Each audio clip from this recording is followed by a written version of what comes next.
कृष्णाय वासुदेवाय देवकीनन्दनाय च नन्दगोपकुमाराय गोविन्दाय नमो नमः.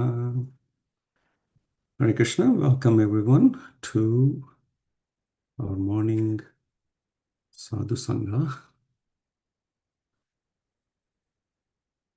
Alright, today we're reading from Srimad Bhagavatam, Canto 3, Chapter 26, verse number 29 and 30. I'll zoom in a little bit. Okay. तैजसात्तु विकुर्वनाद् बुद्धितत्त्वम् अभूषति द्रव्यास्फुरण विज्ञानम् इन्द्रियाणाम् अनुग्रह. Translation: by transformation of the false ego in passion, intelligence takes birth. O virtuous lady, the functions of intelligence are to help in ascertain nature of objects when they come into view and to help the senses. Intelligence is the discriminating power to understand an object, and it helps the senses make choices. Therefore, intelligence is supposed to be the master of the senses. The perfection of intelligence is attained when one becomes fixed in activities of Krishna consciousness. By the proper use of intelligence, one's consciousness is expanded. And the ultimate expansion of consciousness is Krishna consciousness. We go to verse number 30. Samsayo tata viprayaso nishchaya smritir evacha swapa iti uchate buddhir lakshanam vritti praka. Translation and purport by His Divine Grace A. Shri Bhaktivedanta Swami Srila Prabhupada, Srila Prabhupada ki jai. Doubt, misapprehension, correct apprehension, memory, and sleep as determined by different functions are said to be distinct characteristic of intelligence. Om Jnanatimirandhasya Jnananjana-shalakaya Chakshurunmilitam Yena Tasmai Shri Gurave Namaha.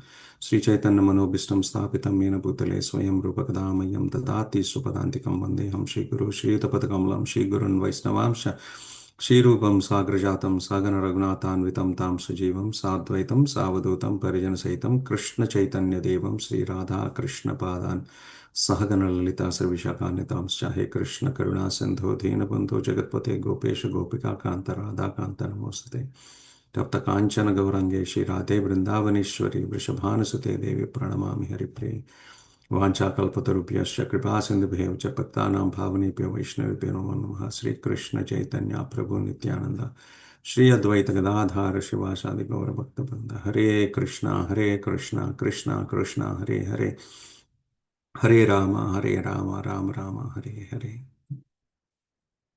So before I speak a few words, I think we have about 22 minutes or so. There's a lot in my mind that I want to speak about. But again, I'll give it with a caveat. Bhagavatam says there are different birds that fly at different levels. For example, like the hens and the roosters, they fly at a low level on the ground. And then we're going to take a look at the eagles, the mighty birds. They fly at a very, very, high up in the sky, like a mile above or so. So different people understand Bhagavatam differently based on their capacity. So definitely my capacity is very low. So I would, but still I want to share some thoughts and reflections so that, whatever capacity I have, it reinstates into my mind here. So,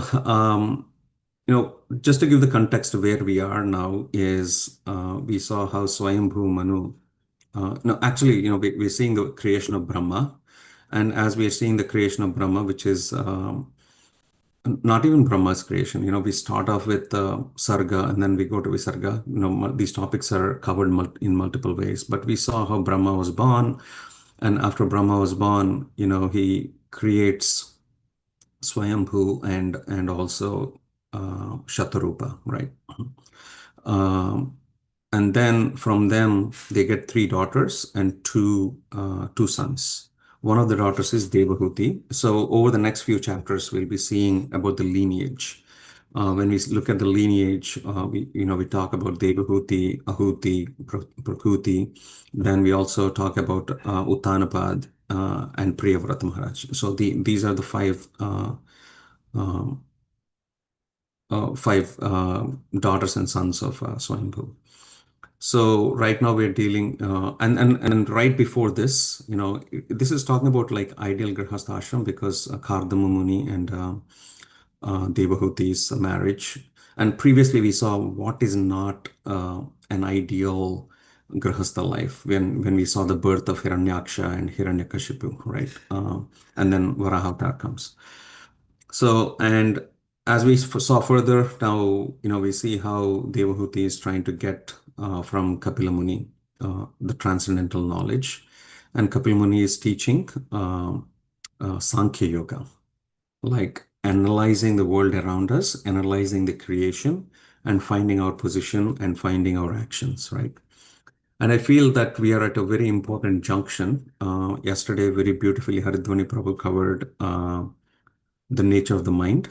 And today we'll be covering the nature of intelligence. So the senses, the mind, the intelligence, these are faculties that are given to us. These are the faculties that are given to an individual soul so that they can interact either with material nature or they can engage in spiritual, devotional service and elevate themselves or degrade themselves, right? And the concept of mind, senses, yes, there's a natural tendency to act within the senses, within the frame of the senses, right? That's pretty natural. If you look at, spring right now, right? We see a lot of birds, they're busy building nests, there's a lot of activity going on in spring.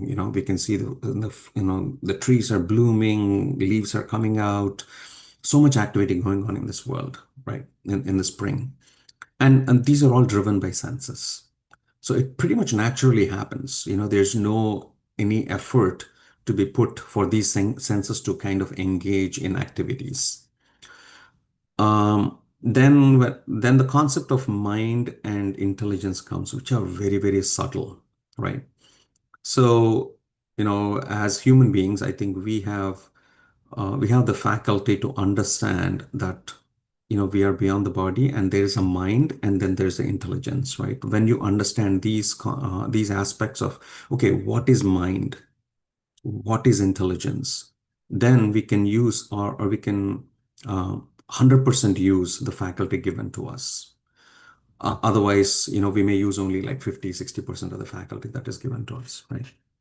So yesterday we saw how the mind has two functions primarily. So I want to touch base on the mind a little bit, just to give a contrast, right? Because sometimes mind and intelligence can be confused to be the same. We may theoretically understand, but when we act, in our day-to-day actions, every moment-to-moment actions, it's important to understand, am I acting from the platform of the mind or am I acting platform of the intelligence, right? So yesterday we saw, the function of the mind is sankalpa, vikalpa, that is, uh, in one sense, if you translate to English, you can say thinking, feeling, and willing are the actions of the mind or are the functions of the mind. Thinking meaning if there's something that I need to engage my senses in, I think about it, right? Okay, I have to do my work, I'm going to engage my hands. If I have to cook, I'm going to engage my faculties like my eyes, nose, ears, and everything. Feeling is sometimes it's also translated as a reflection, meaning I do certain actions and then I contemplate on those actions again. That is vikalpa, I contemplate. And willing is through sankalpa and vikalpa, we try to do some actions, right? It's willing, I'm going to put effort. You're making a decision there. I'm going to put effort, right? But when it comes to intelligence, it seems to come out of a totally different area, a completely different area. Intelligence is discriminative power. Should I do this or should I not do this? The perfect example that's given in Vedanta Sutra, and it's touch based in many aspects of the Vedic scriptures, is the example of a rope and a snake. that gives us a little bit of an understanding how mind is different from intelligence, right? So when you look at suddenly say you walked into a dark room, I'm from India, I'm from a village. This is very much ingrained in our body, right? When we walk into a little bit of a dark room, you touch something soft or something like that, immediately you get alarmed. Maybe it's a snake because I grew up in a village where we had a lot of snakes and whatnot that existed, right? So when you go into a dark room and you see something that may be a rope or maybe a snake, right? Now, when you're not putting your intelligence, your first instinctive reaction is, oh my God, it's a snake, right? That's for somebody who does not have like, for example, because I have experience of having snakes around and that I have to be cautious, oh my God, that's a snake. If somebody who grew up in the city had absolutely no idea that snakes can be around, in your living quarters, they would walk in and they would have no reaction to it at all. No, they may just think it's a rope, right? So you will see there's one more aspect in within the realm of the mind where you're getting instinctive reactions is called a samskara. So the mind also has certain impressions on its that are created on it. These are called samskaras. So these samskaras come because of our past experience. For example, something happened in your life, and those samskaras are ingrained in your life, into your brain. These samskaras also come from your early childhood, based upon your upbringing, the kind of activities. You may not remember the actual events, but those samskaras are formed in your brain, in your mind. And then there's also vasanas. Vasanas are certain aspects that are ingrained into our mind based on our previous life karmic reactions. Those are called vasanas. They come into play, and then the samskaras and the vasanas kind of create this instinctive reaction as soon as you encounter something or as soon as some information is coming from the senses to you. So that's why, for example, right? Um, I can give a classic example. I think it's a hot topic right now, a controversial topic, but I'll still bring it. For example, the something that happened in India, right? Some communal violence that happened in India. For somebody who has these vasanas or these samskaras, they instinctively react in a certain way, right? They become alarmed, they become cautious and whatnot, right? And sometimes their reactions, their thoughts or their feelings come out as soon as something like this is heard. But for example, if somebody who's brought up who has no idea of what communal violence stands for, they may have absolutely no reaction to it. It's another news, something happened somewhere in the world, right? It's another piece of information, right? So that's the nature of the mind. Now, what is Krishna talking about intelligence here, right? So as soon as information comes into the mind, it has a tendency to react. It has a tendency to do something or say something. But you also are given a faculty where you're allowed to do distinction. Or it's in one sense, it's called discrimination. So if you look at the previous verse, Krishna is saying that this mind, actually, Kapila Muni is saying that this mind has the discriminative function. Yes. Yes, this is my instinctive reaction, but do I want to act on it? Or do I want to act on the feeling that I'm having? Do I want to act on the reaction that is happening, being created, right? Now, interestingly, this particular verse really touched me is because it also says mind has five different functions here. Like, the mind has a doubt. It's not like, sorry, not mind, intelligence, right? The first one is saying samsaya.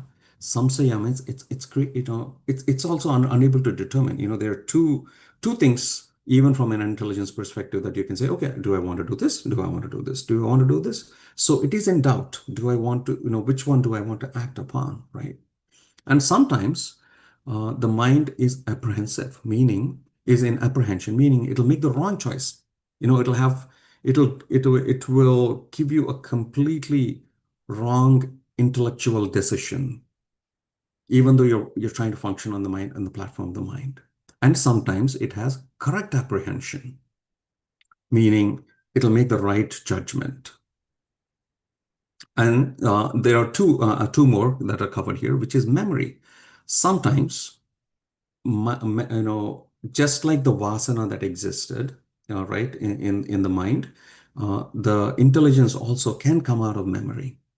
So, interestingly, these two words that really touched me were, after samsaya vipraya, it says nischaya and smriti. These two also touch base in other scriptures. Actually, with the interest of time, I won't be able to cover the essence of those, but two verses that really come out is in Rupa Goswami's Upadashamrita, he says, there are some things that are very conducive or favorable for devotional service, which is utsaha, nishchaya, dhairya, tatat karma pravartanat. He says nishchaya. Nishchaya means taking the right intellectual decision or being firm, right? Because when there's doubt, trying to be firm in a certain discriminative function, nishchaya is brought up. And smriti, or also as a function of the intelligence, and this comes up in Bhagavad Gita, right?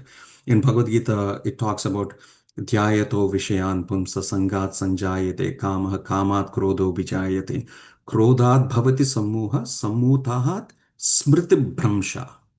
So when we contemplate on the objective senses, it goes on in series and says at some point smriti bhramsha, and then after smriti bhramsha, it says Buddhinasha. Smriti meaning certain intellectual things that we store in our memory that can also be lost, and then Buddhinashat happens. So interestingly, these two aspects of the mind also come here, right? But when you look at intelligence, now I want to take it to a practical application in our life, right? So based on when you look at this verse, how it is saying intelligence can be of different levels. Just because a person is intelligent, meaning they have certain discriminative power, doesn't mean that that makes a person or that tells that a person, I don't want to use the word great or a Mahatma, but okay, let's do self-reflection here, right? Just because I have some intelligence doesn't mean I am acting in a perfect way. The reason is intelligence is also classified in different levels. For example, even dogs and cats and birds are extremely intelligent. They can do certain things that we cannot do. For example, like I told you about spring, right? A bird is able to build a nest within, yesterday I had to dismantle a nest in my house because, the bird was building a nest. I knew the kids will mess it up, right, at some point. So the bird built the nest within a matter of one day. For us, it takes months and years to build a comfortable house, right? So you can see that intelligence exists even in animals. Likewise, we can see intelligence exists in humans, right? Some people are very good at making money. Some people are very good at leading people, if you look at it from a, administer, like if you see from a varnashram dharma perspective, some people are very good, an individual may be a sudra, meaning he can excellently work or is very skillful in working in certain things. A Vaishya is very, very good at generating money. A Kshatriya is very good at running an organization. A Brahmana could be very smart or intelligent in terms of Shastric knowledge, right?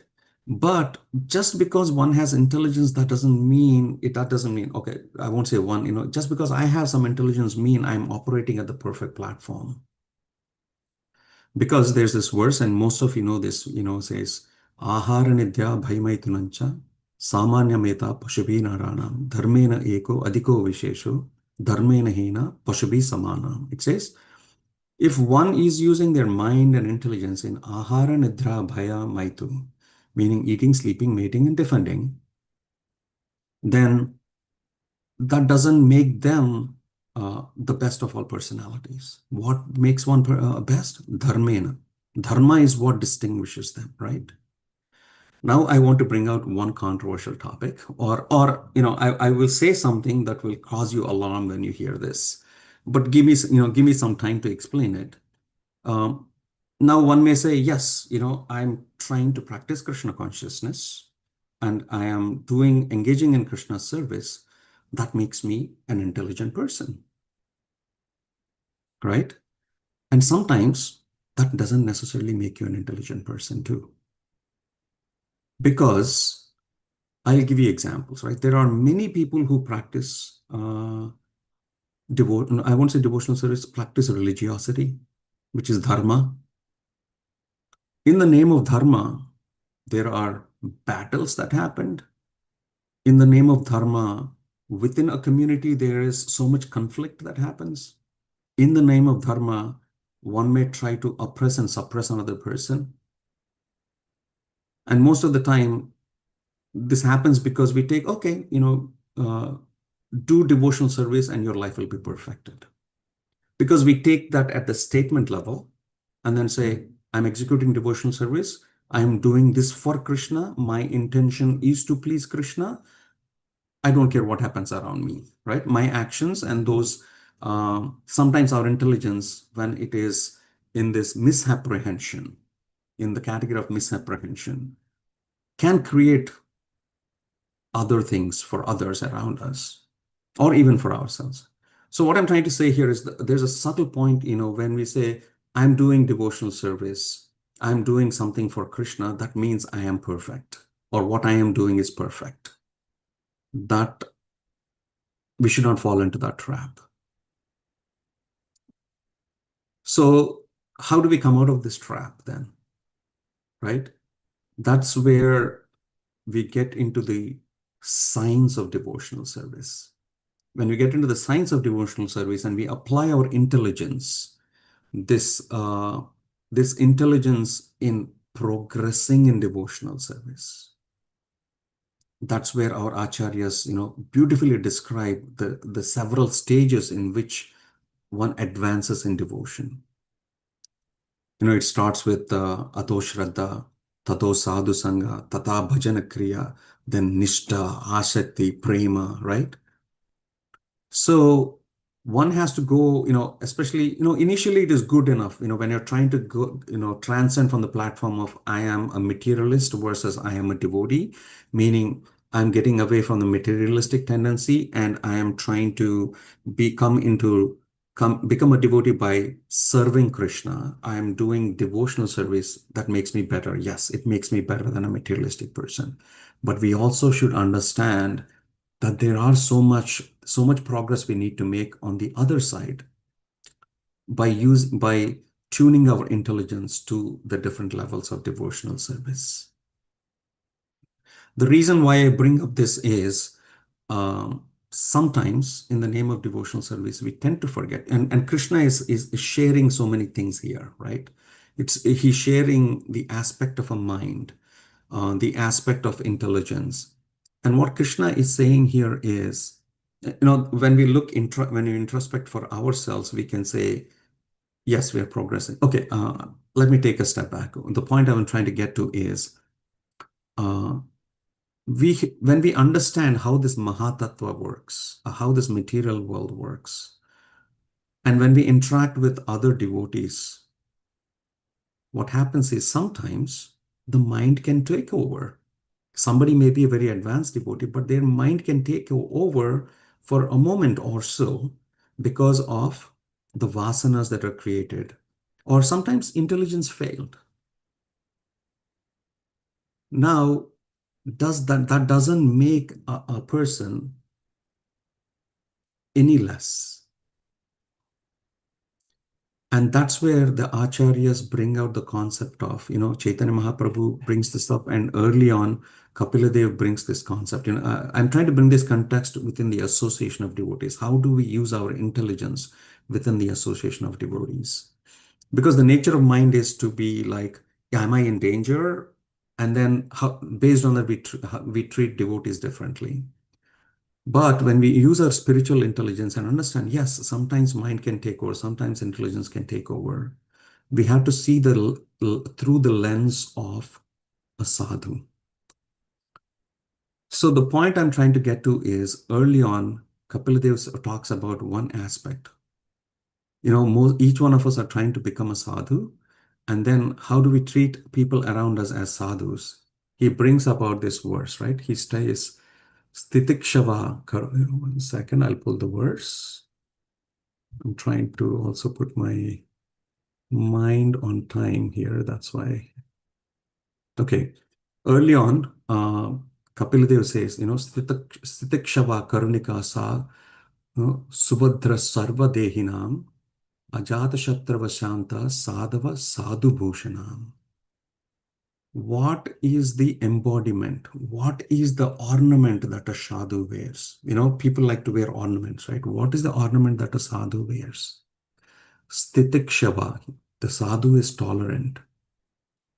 Karunika, they are merciful and they are friendly to all living entities.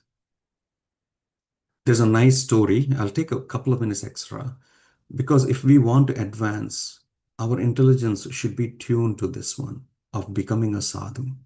There's this nice story about um, there's once a sadhu who's taking bath in a river, and then there's somebody watching from the bank. What is the sadhu doing? And the sadhu is taking a handful of water to offer it to Ganga, and he sees a scorpion in the water struggling. So he takes the scorpion with the water, and tries to put on the bank, but the scorpion bites him. And his instinctive reactions throw the scorpion in the water. And then he picks it up again, he bites him again, picks it up again, bites him. And then finally, somehow he gets the scorpion to the land. And then um, what this person on the bank of the river says is, my dear sadhu, why are the scorpion is biting you. It's poisonous. You have to be careful. He says, the nature of a scorpion is to bite, but the nature of a sadhu is to be compassionate. And I didn't want to be, incompassionate by not picking it up because it's biting me. Likewise, in this material world, uh, each one of us, even though we are practicing devotees, even though we are aspiring devotees, because of the modes of the material nature, because of our samskaras, because of our vasanas, we react sometimes, or others react in a certain way. In that times, we as sadhus who are seeking sadhu sangha, we should be tolerant. We should be patient with them. Otherwise, one may put their hat of being a Sudra, Kshatriya, or a Vaishya and say, this person is doing this, we should cut them off or something like that, right? That should not be our lens. Our lens should be is we are sadhus, we should be patient. And that's why Chaitanya Mahaprabhu says in the verse, and if one wants to progress in devotional service, he says, Trinada Pisunichena Tarore Visahishnana.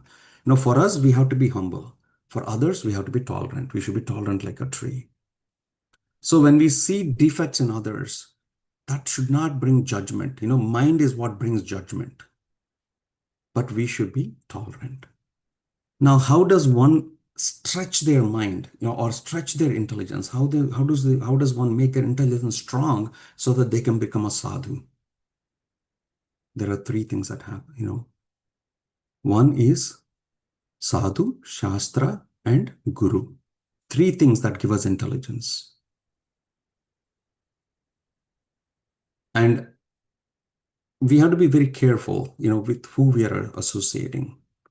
So for example, if I have to make a decision in my life, and if I go and uh, seek a decision for somebody who is dealing a lot with money, or they will think from the lens for, okay, is it profitable for you or is it a loss for you? Based on this, make a decision, right? If somebody is a kshatriya, they think from, should I implement my principles of dharma, or should I implement or should I protect somebody or whatnot, right? But for us as Vaishnavas, we are beyond Varnashram Dharma. We think from the platform of, being a Vaishnava, compassionate Vaishnava, knowing that in this material world, every soul has a defect. and with knowing that, how do I deal with them, right? So I think that's what I would like to add today. Intelligence is something that's very, very important for us to develop upon and aspire to take it to a different level. And when we interact with other devotees, what I'm trying to say here is, yes, there may be defects and our mind may react in a certain way when we see some actions of devotees, but it should be important to put our intelligence and see how we can carefully guard our sadhu sangha. Yeah, these are the points I want to add today. Sorry, I went over time by 5 minutes, but any questions, comments, or anything like that?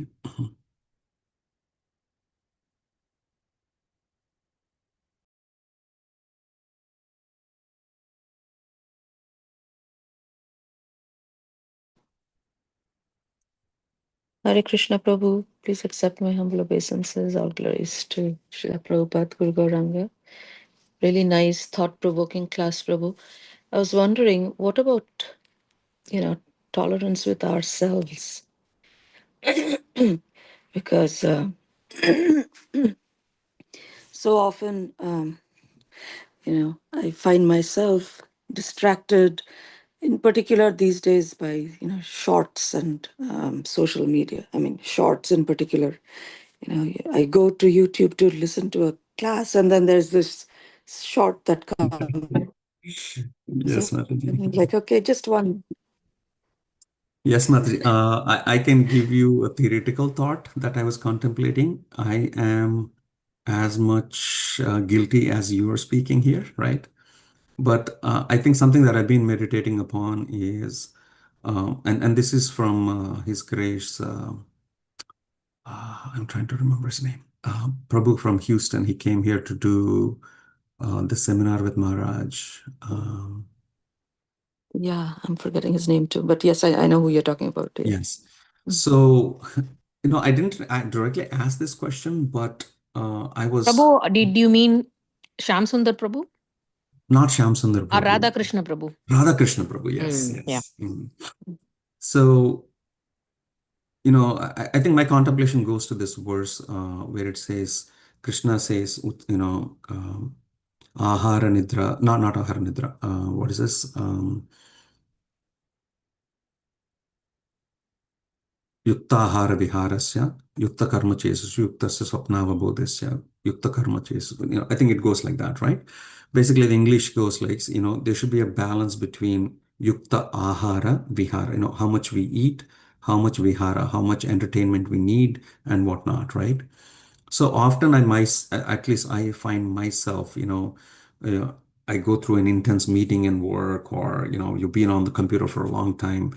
You want to take a break and you go to YouTube or something like that, right? So what we're looking for is vihara, some entertainment or some free time, right? Uh, and that's important, right? It's important. But the key thing is how do, and this is what I got from Radhakrishnan Prabhu is how do you take that entertainment? In which mode do you want to take? You want to take entertainment in the mode of ignorance, entertainment in the mode of passion, or entertainment in the mode of goodness, right? And often, and what he shared is uh, when you so feel intense, take a walk in nature or engage yourself in nature and stuff like that, right? That's the entertainment in the mode of goodness. Often, we when we're stuck with devices, that's usually passion and ignorance, kind of too. So I think that's my recent meditation about, okay, if I need a break, how do I take a break in the mode of goodness?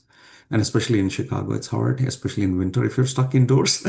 But at least, now the weather has become better and whatnot. If you are looking for some vihara, it's good to take it in the mode of goodness by Mm. staying away from devices. That's what I can add, Mataji, here, my contemplation. Yeah. Thank you, Prabhu. That's Yeah. helpful. Thank you. Yes, Mataji. Okay, if nothing else, then we will end it here for today. Grandhara Srimad Bhagavatam ki jai, Srila Prabhupada ki jai.